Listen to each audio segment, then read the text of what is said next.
Hi, everybody. I'm sorry, I haven't actually been down here, so you haven't seen me. And I was just moaning earlier to Norm that in the old days, when we were before the pandemic, it wouldn't matter because I would know all of you anyway. But I realized I don't know hardly any of you. I know you.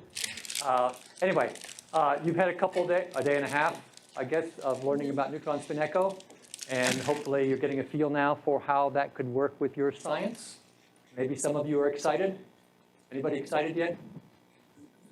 I've got a few excited people, right? So the next thing you're going to say is now, this is great.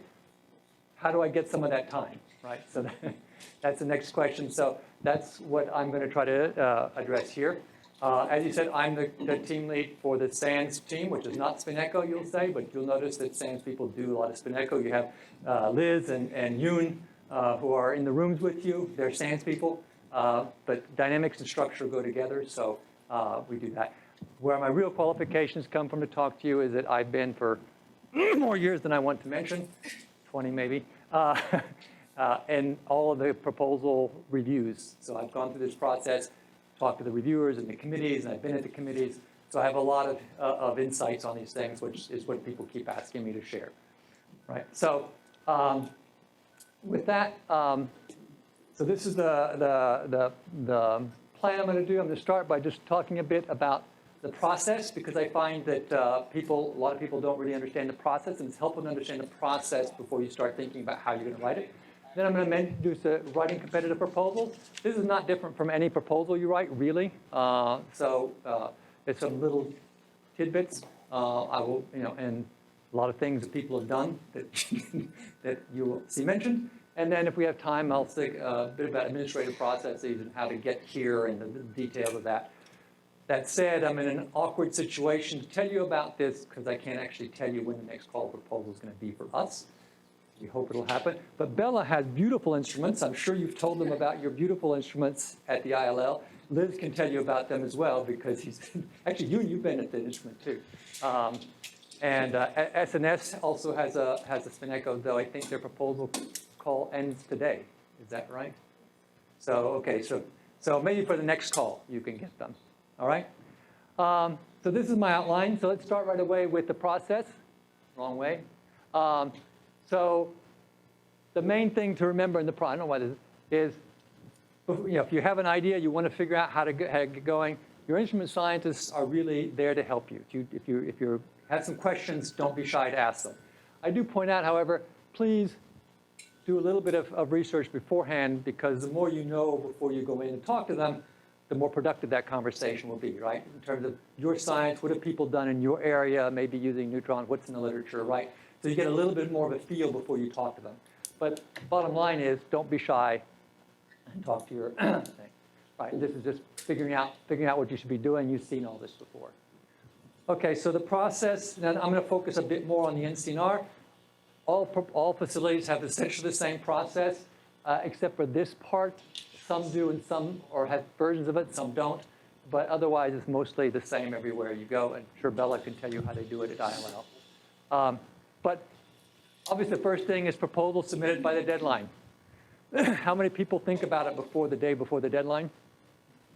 I put my hand down.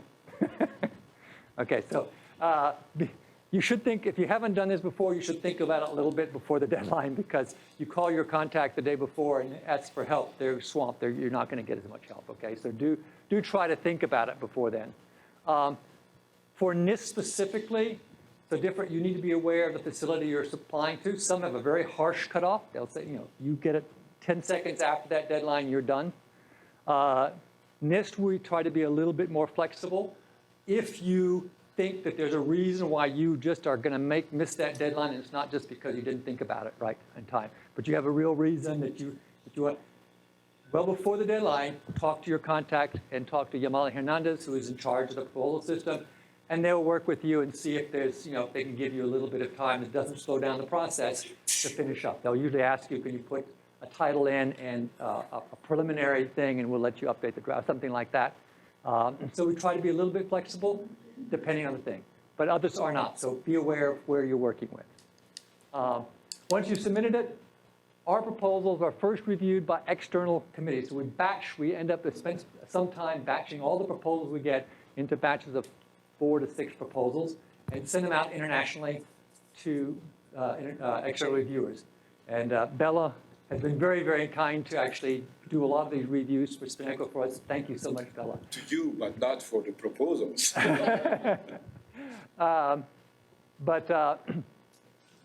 Yeah, so the point here is that we are required to get 3 reviews. So we'll go out to more than 3 reviewers. So if you get 5 reviews back, it's not very often because usually people don't all get them back in time. We send them out to more than 3 because we have to have 3, otherwise the committee can't work, is the rule we have, okay? So you'll get 3 to 5 reviews from those external people. Then you'll have a technical review. So somebody internally, one of the instrument scientists will look at it, and they'll look at it and say, yeah, they're asking for something at 1800 degrees C. We can't do that. Everything's hydrogenated. There's no contrast. No, this experiment's not going to work. You're in the wrong. They're asking for something that's in the time range that's the wrong instrument. This is not, or whatever. Or no, this is perfect. Everything's good. They need it, right? So there's a technical review, and then there'll be another person who look at it for safety and do a safety review. So there's 3 to 5 scientific, a technical, and a safety review, and then all of those get pulled together, and then a committee meets. And in that committee, at least 2 people will be assigned for each proposal to be responsible for it. They will look at all of these. They will read it themselves. They will get to then they'll have a discussion with the committee. And that's how the final allocation gets done, is in that committee. All right, so the key here is to remember, for our situation at least, is you'll get the scores that come off from the external reviews. People always say, yo, this reviewer, because there's always reviewer B who's terrible, right? We always know that. I've had that, right? But, the score, I didn't get beam time because the score was low. That's not really true, because what those scores are used to start the starting process, but there's a comments section with it, and the committee reads the comments. They read the comments, all the reviewers. They read their own, and they say, oh, sometimes they'll go, oh, this reviewer B found a problem. Everybody else thought it was great because it's going to cure cancer, but they didn't pay attention. The experiment can't be done. This reviewer actually caught that. So it might have a high score, and they're still going to say, well, this is no time, because the goal is to get you to come and actually do something successful that will, get you some science. And other times they'll be the opposite. They'll say, very often they'll be, well, this reviewer just missed that completely. We disagree with that reviewer's assessment, and so we're going to take it anyway, right? So there's more than just that score that goes in there. It's important to understand that.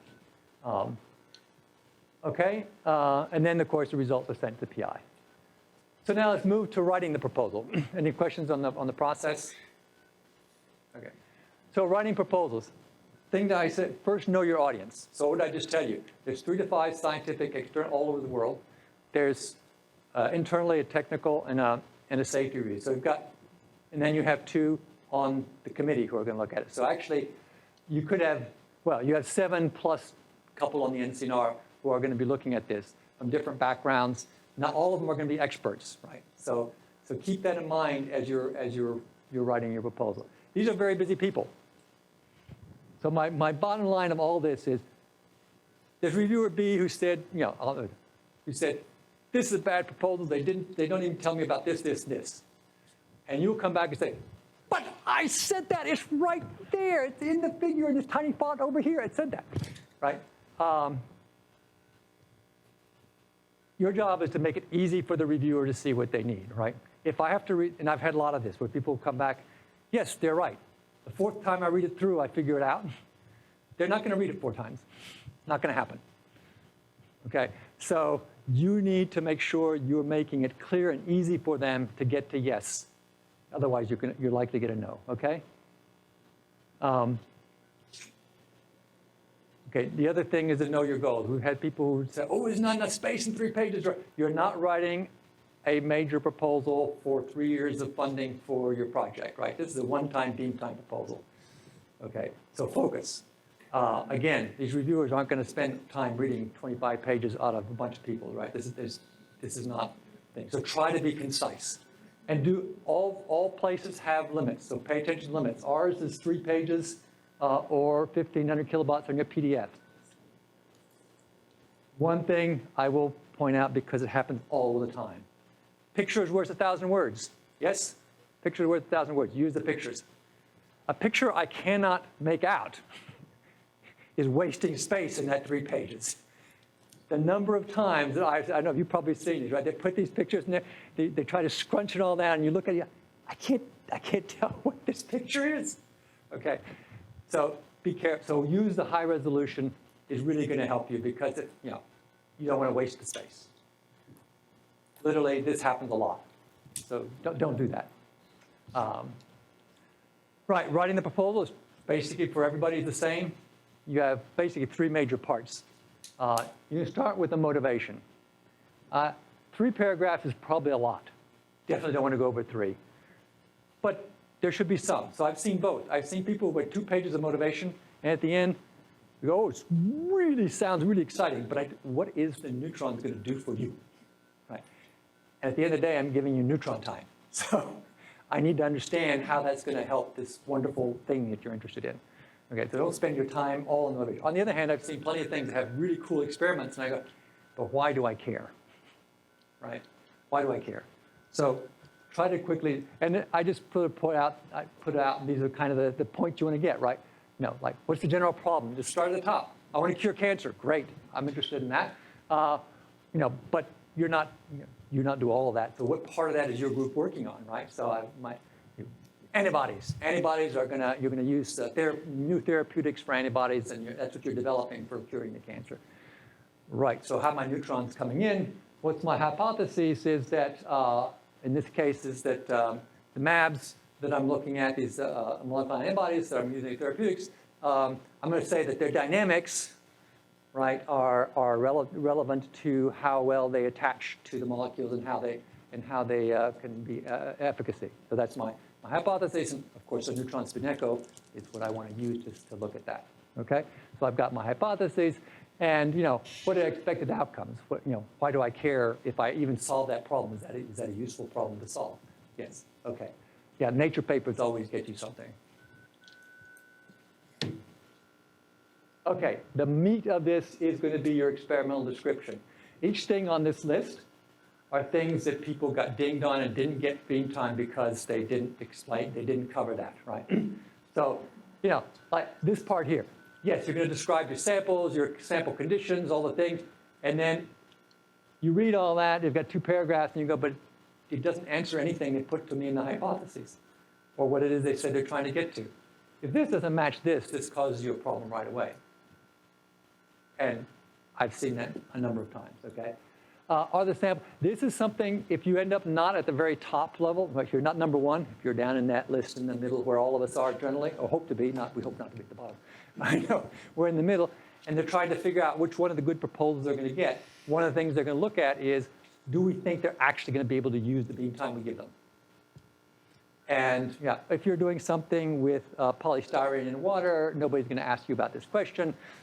Deuterated polystyrene, by now most people will figure you can do that. If you're saying I'm doing a deuterated specific MAB, it might say, do you have it? How are you getting it? Because yeah, it's a great idea, but if you don't have it, then we could give the beam time to somebody else. That makes sense? This is always another important one, right? Because neutrons are fairly rare, they're fairly expensive. People want to make sure that you've done everything you should be doing before you do the neutrons. Are neutrons really necessary? Have you tried this? Have you tried that? Have you got the information you need from that? And say so, say you've done it, or if you can't do it, say why and what you know from that, right? This is something they will definitely look at. Preliminary results are always very useful if you have them. And sometimes it's almost, there are times when really you need those, and you go, well, how do I get that? I'm writing a proposal to get neutrons, and you want me to show some neutron data. How is that going to work, right?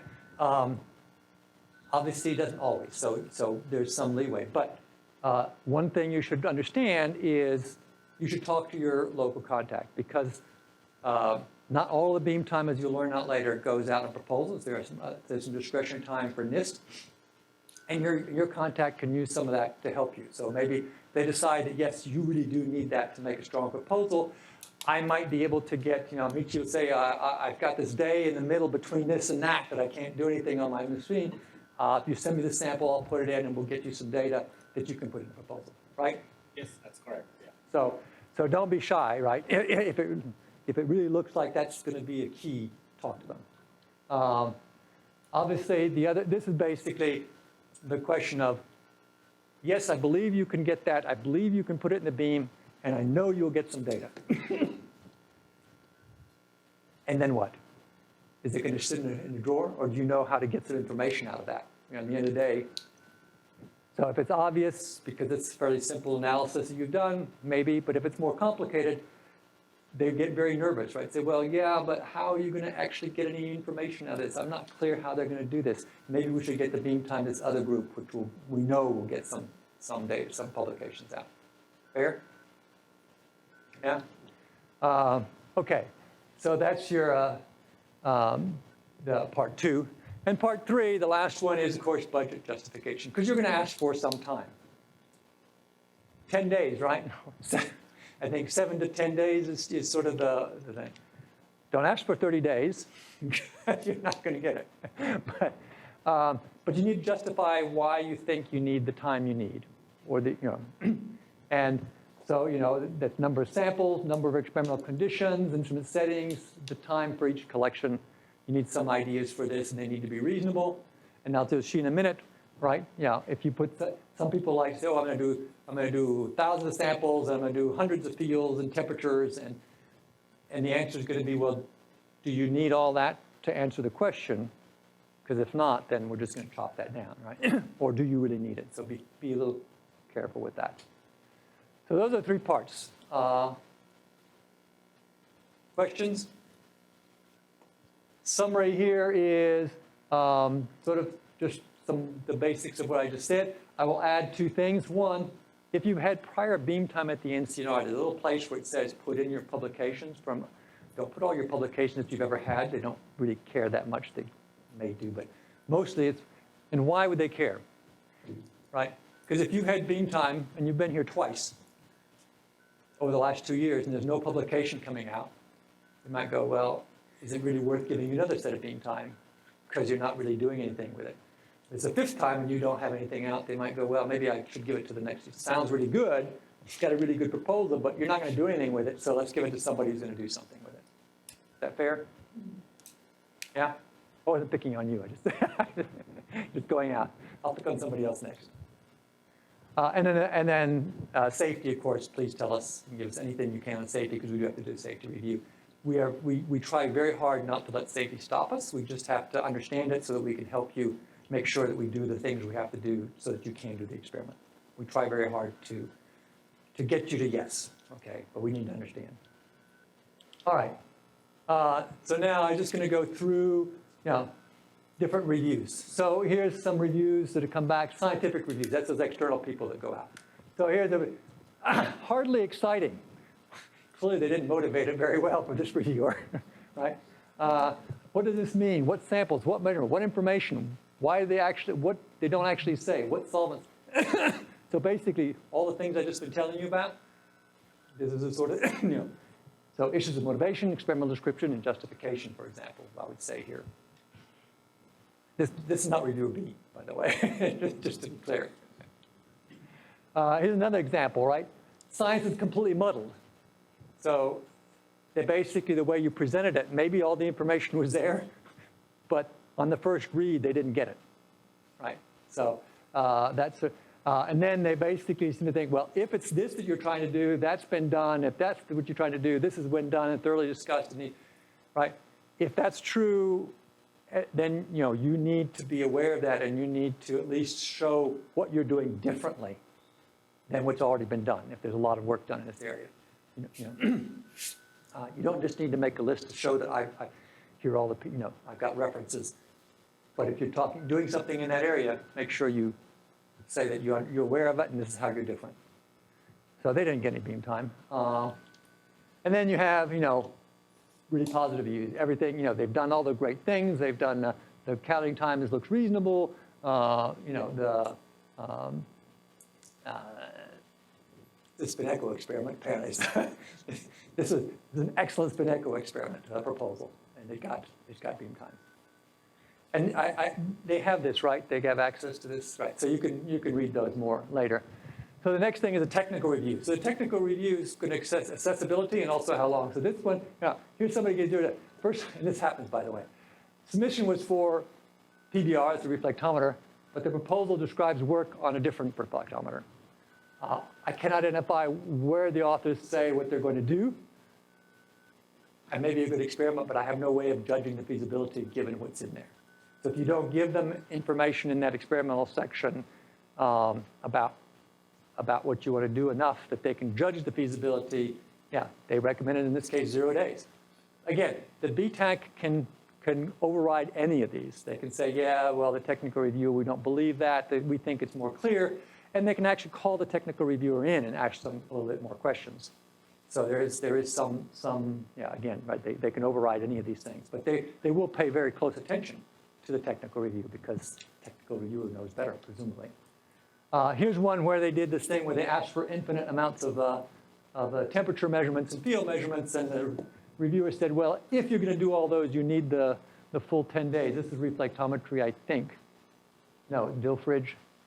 Anyway, they would need the full 10 days, but for the science, it looks to us that you could get away with a lot fewer, and then 6 days looks like all you really need to get the science done that's being proposed. So we're going to recommend it. And the committee really appreciates this kind of thing because when they have to balance these things, they would say, well, I can give this, or I can do this, or I can maybe, if this one doesn't need so much time, maybe I can do both, give both of them time, right? But you want to make sure they don't want to give you time that you can't use because it's too short, right? So they rely on their own judgment, but also on the technical reviewer to help them with that. And the more you help them with that, making clear what you need, right? And I've seen this happen where if it was like going to be the full 6 days, maybe not, but some groups where they show, well, we can do this part, and then we can do this part, and they split it up apart and say, well, that one maybe we'll go ahead and give them half the time because we know that they can do the first part, and then they can come back and look at the others. So that can be the difference sometimes between a yes or a no if you've made it clear how you could do that. And then of course you can get all days are recommended is perfect. And then the BTAC does their reviews, right? They say same kinds of things. And this is one that got theme time. It's all wonderful. And that's the quick overview of things do and don't do. I've got some do and don't do's at the very end on proposals to look at as well. Any questions there? You can ask questions at the end or later. So just going to finish with our process for our administrative things for getting in everything we do. Proposal writing, getting access to come and visit, well, to do experiments and putting in your publications that you got off of to let us know that you've got publications. All these things are managed by this thing called the, we call it the IMS, and you get it from our website, which you probably know by now. The very win here, log in to your account. You now can use ORCID ID for your sign-in, so you don't have to remember an extra password, assuming you know that ORCID ID password. Then, if you're coming, you have so this is very important. If you have a foreign national, right? Green cards don't count for this, but if you don't have a green card or EU citizenship, we require 35 calendar days for security clearance to get you in. I think Oak Ridge is actually at least that bad. So, so keep that in mind that you can't schedule your experiment unless you've gotten in through here 35 days ahead. Our recommendation is you can put a TBA as a time of your experiment to be arranged, and that will start the clock. So as soon as you get approval of your experiment, I would go ahead and just, if you're a foreign national, just go ahead and do this. That way, hopefully when you get the beam time, that 35 days will be elapsed and you'll be good. And then when you actually start coming, whether you're a foreign national and you did this before or not, you will always need at least three business days in advance of your arrival. You need to go back here and put an actual date because that will set up for getting the badge process set up for you. Okay? And then finally, I think this is this, you're writing the proposal. You see this drop-down has several things. New proposal is what you would normally use. That's here. Quick access proposal. is there. This is for what it says, very, things that cannot be delayed. I will tell you that there may have been one or two in the history of our facility that actually got approved. It's a very high bar. It does get reviewed by one of the BTAC members. Most of them basically get denied and say, no, you can do this in a regular call. But it is available if you really have something that really needs to be done now. Beam time request, this would be not you putting in, this would be something somebody internally putting in mostly, and that would be like when you talk to Michi and he says, yes, we need to get a day for you, and he would put that in for you and get a day scheduled for you, that kind of thing. So you don't need to worry about that. Proprietary, if you're doing proprietary stuff, let me know. IP protected, we have some things about that, you have to pay for it. All right? All right, just these are the final do's and don'ts. I just go with the stars. Make sure you copy and paste updated the relevant information. I've had proposals from Los Alamos that show up as a proposal here. And they talk about the Los Alamos instruments and what those specifications are. Well, that's fine, but they don't apply, right? So be a little careful with that. As I said, figures, make sure they're clear. Yeah, and do reread your proposal because there's been some. We won't go there. Don't submit the wrong PDF. Yamali tells me that she's seen medical records, she's seen bank statements. Please, this is not joke, this is true facts. You wouldn't believe the kind, driver's license thing, whatever. Make sure you upload the right PDF, please. Yeah, don't use flamboyant language. Please don't tell the reviewers to please contact me if you have questions. They're not going to contact you. And it's a little unprofessional sounding, okay? And yes, and going to do great science, give us a little evidence. So that's, in a nutshell, and this is the thing we're looking forward to, right, Norm? You're going to have this soon? And then we have competition. We'll have competition for you, Bella. They've already seen it. Yes? So. The facts to signify we are not ready. That's right. But I'll have to tell you, if you get an opportunity to use Bella's machine, I would do that. I'll call Sorry. them. It's in Grenoble, come on. It's a very, very nice machine. Questions? Yes? As a foreign national, does this workshop count as having been here before? No. No, is the short answer. Good question, though, because actually we do have that. People get confused. So thank you for that. So what about like if I'm working with a material that's IP'd or there's a non-disclosure that I'm working with an external? Is this something that the two bodies can? So you might, if you have some concerns, you should talk early with your contact. Because I know, Norm does this quite regularly. I guess you do that as well, right? With companies. You don't have to disclose everything, but the rule that we have at NIST is it has to be an intent to publish what you take. If you don't have an intent to publish what you take, that's proprietary and you have to pay full cost recovery. And Norm wants to say something. Just make the comment that if your research contract with the company says that you have the right to publish the results, the company can still review for patentability and all that, but at the end of the day, you have the right to publish and your intention is to publish, you should have no problem. We do work sometimes with monoclonal antibodies and other things where we will not ever get even access to know what the primary sequence is. But that's not important for some biophysical measurements, and it's not a barrier to publication or that. So as long as that's the case. So important part is that the data generated here are publicly can be available. Then there's no problem for that. And because a lot of people come here. So remember yesterday I passed around this book by Telling about quasi-life, and it has a chapter in here about beam access and proposal writing and that.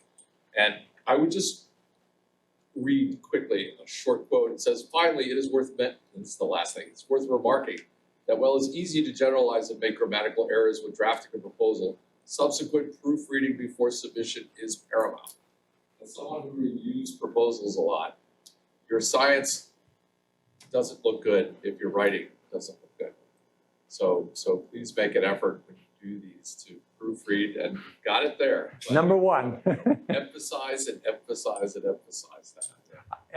And I can't say how many times I've seen proposals that basically drop down considerably because, it just didn't look like it was serious, right? Yeah. And some of them, one of the things to remember, they're very busy people. If you aren't willing to put in the effort, why should they? It's going to be, if I'm a reviewer, right? Somebody wants one. What is it?